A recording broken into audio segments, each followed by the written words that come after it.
This is Pongbot, a robot that is designed to play cup pong better than any human possibly could. Not surprisingly, this project all started when one day I thought, why be bad at cup pong when I can just have a robot be good for me? So I set these two goals for the project. One, be able to make a few shots, and then eventually be able to beat someone. But for now, I'm just going to be focusing on making a few shots. So now that I figured out the goals, how do I get this ping pong ball into the cup? And the solution is Nerf guns. Seriously.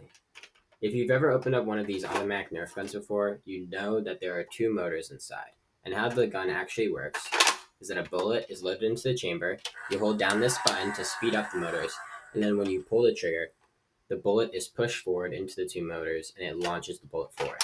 This same mechanism I'll be using to launch the ping pong ball into the cups. Here's a diagram to help break down the design. This linear actuator will push the ping pong ball forward into the two flywheels, which are spun by two 12-volt motors, and they'll slightly pinch the ball to launch it forward into the cups. Now that I figured out the mechanism for launching the ball, I need to start thinking about what parts I'm going to use.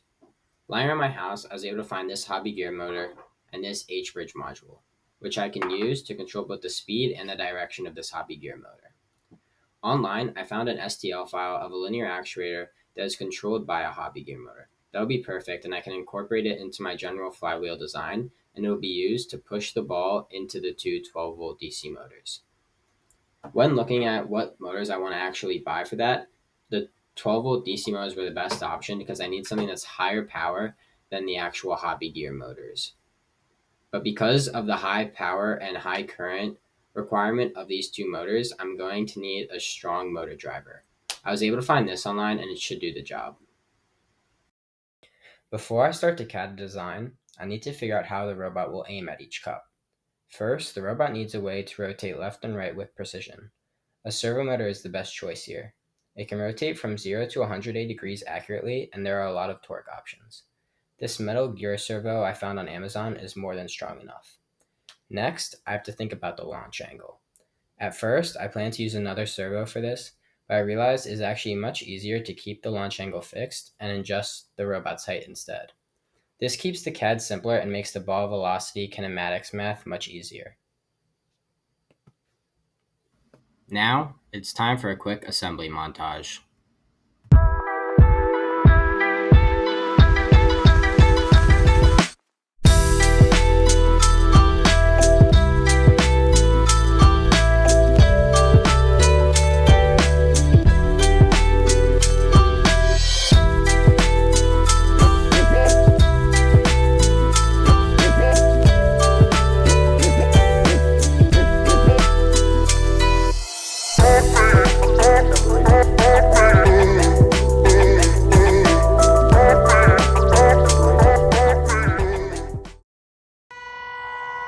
At this point in the project, I had already wired the Arduino to the motor driver and to the two DC motors. The flywheel was also completely assembled. With the fully assembled robot, we began to test its capabilities. Eventually, even testing it on the real thing. Then, I wired the hobby gear motor to the H-bridge module and to the Arduino, which got the linear actuator working. Before I show the final test, here's a quick breakdown of how the whole system works. The computer first prompts you in the Arduino serial monitor to pick a cup from 1 to 10. Each cup has a preset speed and angle. The speed controls how fast the two DC flywheel motors spin, and the angle sets the servo position so the robot aims at the right cup. I didn't perfectly fine-tune every value, but the targeting is pretty close. After you select a cup, the computer tells the Arduino to ramp the motors up to speed, slowly, so there isn't too big of a current spike. Once they're spinning fast enough, the computer commands the servo motor to move into position. Finally, the Arduino triggers the L298N driver, which powers the hobby gear motor that pushes the ball into the flywheels, launching it toward the cup. Here, you'll see after I finish typing that the servo motor aims the robot, then the DC motor starts spinning. Then, afterwards, the linear actuator launches the ball.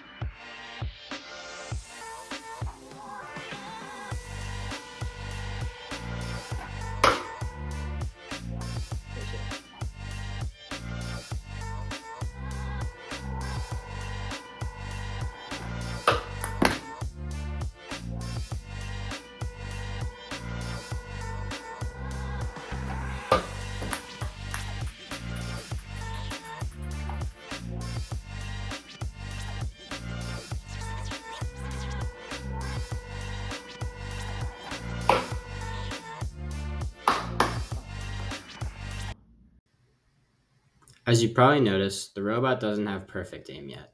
In the video I recorded, it went 4 for 6, and unfortunately, that's all the testing I had time to record. This whole project was a bit rushed since I built it during the few days I was home for Thanksgiving break from college, but I'm planning to improve the design and make a part 2, where the robot actually faces off against a real opponent. A few things clearly need work. First off, motor stability.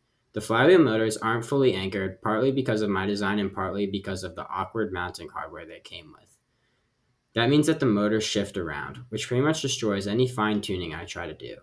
Even a tiny movement throws off the shot. I also want to mount the robot to a solid base instead of the random box I just found in my basement. That should make the whole system way more consistent. And for part 2, I want to stop guessing and checking speed and angle values. For the front cup, I spent around 30 minutes figuring out the optimal speed and angle values and eventually got roughly 75% accuracy. With some real kinematic calculations and proper tuning for all 10 cups, the robot should get a lot more precise and maybe even stand a chance at beating someone. So stay tuned for part 2. Please subscribe if you enjoy projects like these, and if you have any cool ideas or any other thoughts, please let me know in the comments. Thanks for watching.